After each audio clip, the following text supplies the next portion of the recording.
Hello, beautiful soul family. Rebecca here, your vibe mentor. And this is the space for hidden seekers who are looking to step into their purpose and become the shining light worker they came here to be.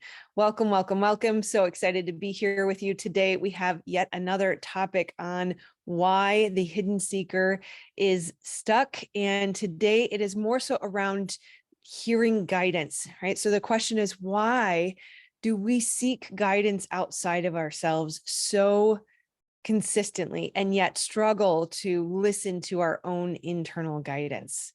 One of the most common trauma behaviors, trauma responses that I see, and it's fascinating how so many of them are very, very similar from person to person. And it's fascinating, while sad, certainly, that we have all struggled and have experienced conditioning or programming or trauma that have caused us to behave this way. I get excited when I see these kinds of patterns because it means there's a solution. And of course, having found the solution, that's why I'm here telling you all about it. So let's talk about, why does seeking guidance outside of ourselves keep the hidden seeker stuck? So most of the people that I meet with, the hidden seekers who are looking to step into their purpose and break free from this stuckness, they seek guidance, validation, and approval outside of themselves pretty consistently, day in and day out.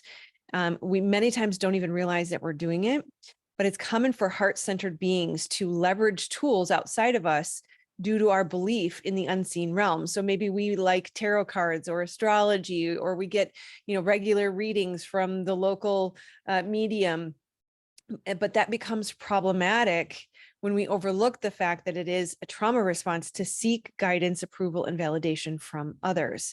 And it's interesting how really the reason I stepped into this work is because there's so many beautiful heart-centered beings who are being suppressed or hidden or tucked away because of these unhealed wounds. And so many of us feel like it's something out there in the unseen realm that I can't quite grasp. And so we use all of these tools, tarot cards, and whatever your tool of preference is. I have actually stopped using many of them because once you heal the relationship with your own internal guidance. And that is of the highest level of intelligence. That is the only way to get something so specific to you that you are going to finally be able to move out of that stuck place. Now, I'm not going to say that, I don't believe that those tools are right for me. I'm not going to judge anyone who believes they are. Certainly, they did bring me reassurance or support in moments where I needed it. But ultimately, at the end of the day, what I found was that everything was pointing me inward, right? Everything says, trust your internal guidance. In fact, towards the end there, I would hire an astrologer, or I would try to get a reading, and their guidance was, you have everything you need inside of you, or you already know what you need to do. And I was like, oh, I just want somebody to tell me. But of course, that was source trying to say, listen, it's already in here. And no one else is going to fully have access to the level of guidance and connection that you do, right? It is a trauma response to be overly reliant on other people's opinions, directions, approvals, and it causes us to overlook our own guidance. This is often driven by the loss of trust in others as well as ourselves that we experience because of the trauma. People probably told you indirectly or directly that something was wrong with you. When people aren't loving, they don't show up for you, they invalidate you, you're not safe, seen, heard, cared for, or loved, you receive this message that there must be something wrong with me, right? They call that complex trauma. Multiple prolonged traumatic events severely disrupt a person's ability to feel safe in their own body, in themselves, and to trust themselves or others, which of course impacts their ability to have healthy attachment. Right? Whether it was an overly critical parent or an excessively strict parent, maybe it could have been a school system that taught you how to fall in line and memorize things instead of think for yourself, right? Or maybe the military who taught you to wait for orders and don't speak out of turn, right? We rely on others for our sense of safety and validation and self-worth when we're constantly looking to others to say, is this okay? Can I do that? Should I do this? What should I do? Right? When we receive the message that there is something bad about us, or that we are wrong or broken, we literally fracture off from ourselves, a part of ourselves, and we lose trust and faith in ourselves and our guidance, our intuition, and the things that are delivered to us. We tend to internalize the message that we are not capable of making decisions on our own. We feel like how I feel must be wrong, or what I believe must be broken, or what I heard or my intuition, it must be flawed. I can't trust it. Right. And that leads us to believe that our needs and our desires are a problem. In those early formative years, when we're first experiencing this trauma, the first thing that happens is there's a problem with me and there's a problem with what I need. And those are the first two things that are stuffed down. We learn to suppress who we are and what we need. And the two things that are most important to stepping into your purpose are who you are and what you need to thrive, to be able to rise to that highest vibration, to be the beacon of light that you came here to be, not a hidden seeker. But all too often, we tend to seek external validation and guidance to feel secure and safe and worthy. We deeply fear doing something wrong. So heaven forbid, if I don't ask for permission or someone's opinion or their thoughts, right? What do you think I should do? Right? We risk doing something wrong, and therefore we risk the very thing that we're worried about, failing and being unworthy. Right? A toxic environment causes us to feel guilt and shame and worthless and maybe even hopeless. It undermines our ability to trust in our own judgment and decision-making abilities. And if you feel crippling anxiety at the thought of having to choose a restaurant for dinner for fear that the food quality won't be good enough or your dinner guests might not enjoy themselves, then you might be struggling with complex trauma.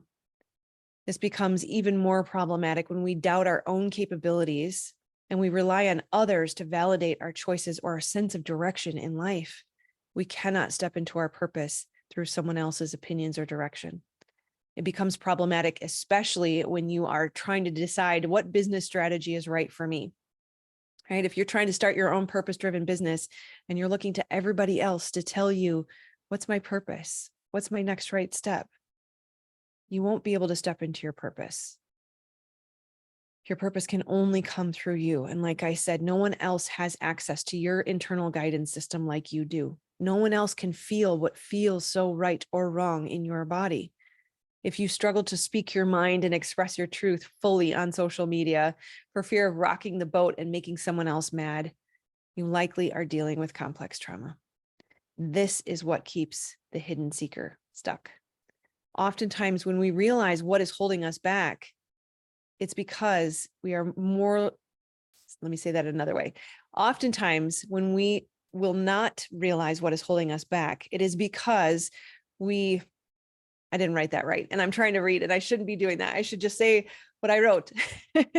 Oftentimes when we are trying to figure out what's going wrong, when we're trying to find the block, we're trying to figure out, why am I not able to step into my purpose? Why am I not able to hear my guidance? Why am I always stuck? We will try things, but we will bump up against things that activate our nervous system and our limbic brain, our trauma brain, and cause us to feel something more like procrastination or overwhelm, or what seems like a lack of discipline, but really is just a triggered nervous system and a triggered limbic brain. And that triggering has caused the body and the emotional brain to override the intelligent brain and tell you you're not safe. It's not safe to go there and to do that thing. And then that acts as the glass ceiling that keeps us from stepping into our purpose.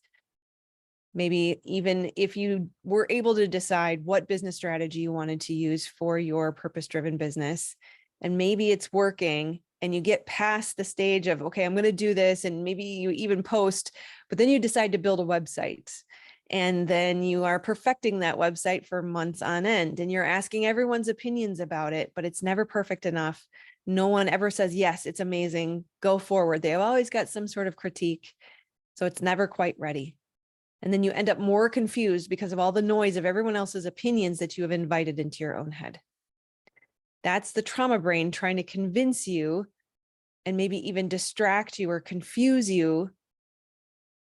It's trying to convince you that you're moving towards your purpose, but it's distracting and confusing you to keep you from moving too far, right? So it allows you to feel like I'm doing something, but it keeps you from taking the next step because it believes that it's preventing pain. But what it doesn't realize is that the very thing that it fears is the key to your freedom, right? Trauma disrupts the development of healthy attachments and relationships. Trauma is a relational wound.